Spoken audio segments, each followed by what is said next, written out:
We say life is flying by, as if it were time's fault. But time hasn't changed. It's still the same as always, with the same 24 hours it has always had.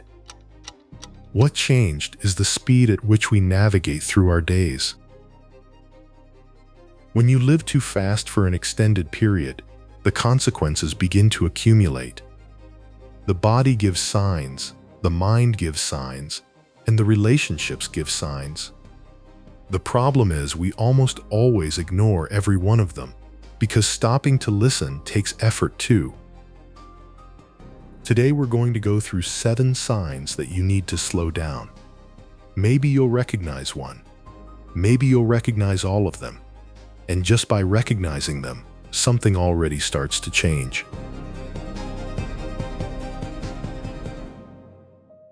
The first one is happening in your body at this exact moment, and you probably haven't even noticed. Look at yourself right now, just for a second. Is your jaw clenched? Are your shoulders tense? Are you breathing deeply? When we live in a rush, the body enters a state of alert and stays there, contracted all the time, because the mind is always speeding one step ahead of itself. And the scariest part is that the tension becomes the default state, and we no longer even remember what a relaxed body feels like. This is why this initial sign is of such significance. It is the most genuine of all. The body doesn't lie, and it doesn't know how to fake it. It warns you before your head does. You just need to be paying attention. You can begin to escape that state gradually. Throughout the day, stop now and then and notice. Catch when your body is tense. Release your jaw. Let your shoulders drop. Loosen your hands.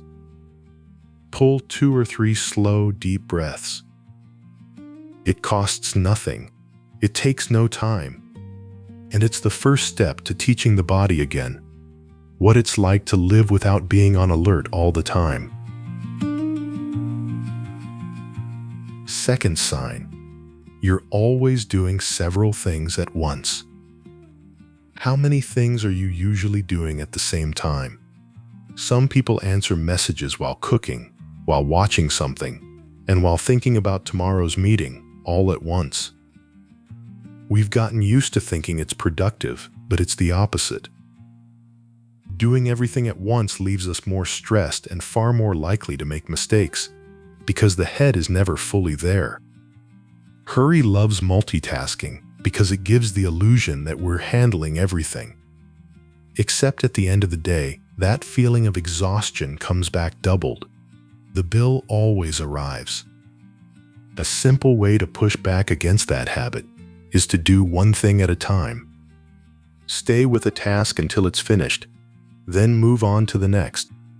It may seem slower at first, but many people find they work more calmly, make fewer mistakes, and feel less drained by the end of the day. The person wants to live more slowly, but deep down still thinks they should handle the same mountain of tasks they handled when they lived in the whirlwind. And so they get frustrated every day because they're asking 2 things of themselves that don't fit together. You can't slow your pace and keep the same output as before. That's impossible, and deep down you know it.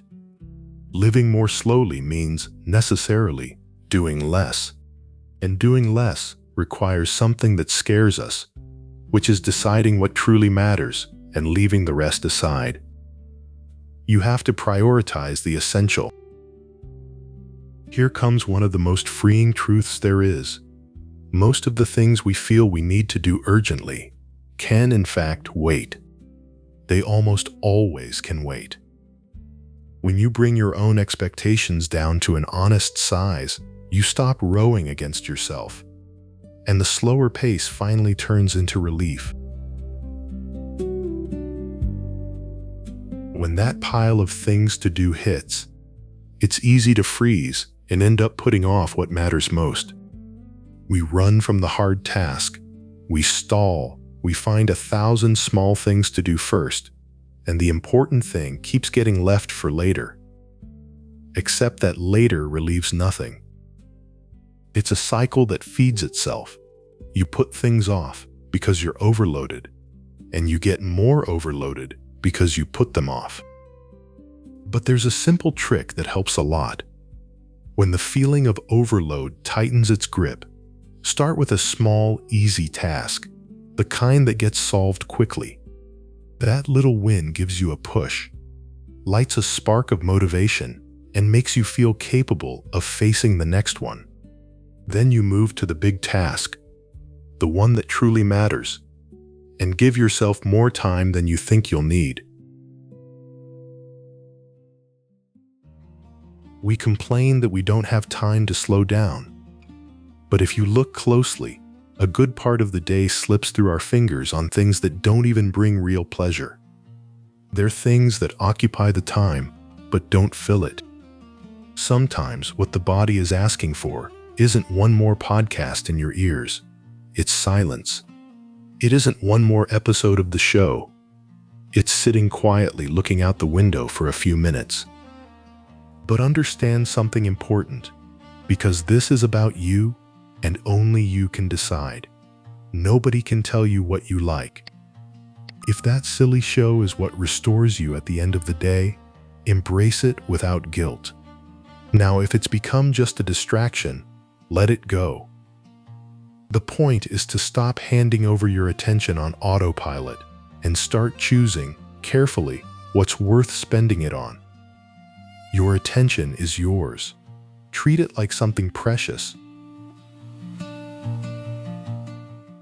Sixth sign. Remember that you're human. The faster you move through life, the easier it becomes to make mistakes. Not because you're careless, but because your attention is scattered and your days leave little room to breathe. And when those mistakes happen, many of us respond in the same way. We criticize ourselves, dwell on what went wrong, and demand even more from ourselves. But it's worth stopping to remember a simple truth. Making mistakes, and making plenty of them, is part of being a person. It's not a sign that you're broken or that you're worse than other people. It's the most human and most shared thing there is. Everyone makes mistakes. Every person you admire makes mistakes too. But these mistakes, the ones we hide with so much shame, are exactly what brings people closest together. We think we'll be rejected if we show our own flaws, but almost always the opposite happens. When you admit you got something wrong, that you can't handle everything, the other person breathes easier and realizes that you're human too.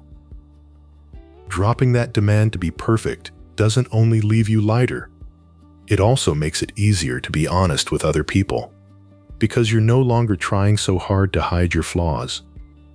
And a slower life often begins when you stop fighting who you are. Seventh sign. You say yes to everything, even when you can't take it.